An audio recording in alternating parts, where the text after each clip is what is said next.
আমাদের বাসার প্রত্যেকের খুব পছন্দের খাবার হচ্ছে গরুর কলিজা আর মুরগির কলিজা। আর বাবা যখন বাজার করে দেখা যায় কি একসাথে অনেকগুলা করে মুরগি নিয়ে আসে, কারণ আমাদের বাসায় সবাই মুরগি অনেক পছন্দ করে। গরু দেখা যায় অ্যালার্জির জন্য বারবার করে ওইভাবে করে আমাদের খাওয়া হয় না, চিকেনটাই বেশি খাওয়া হয়।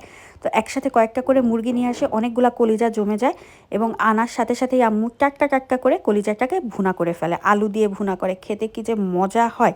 কারণ হচ্ছে যে কলিজা ফ্রিজে রাখলে সেটার না টেস্ট থাকে না, কেমন যেন শক্ত হয়ে যায়, খেতেও ভালো লাগে না। একদম টাটকা টাটকা করে উফ, খেতে অসাধারণ লাগে।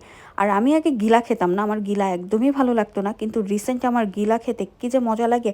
তো প্রথমে একটু গিলা খেয়ে নিয়েছি এবং এরপরে যে কলিজার সাথে আলু ছিল সেই আলুটা খুব ভালো করে মেখে নিলাম।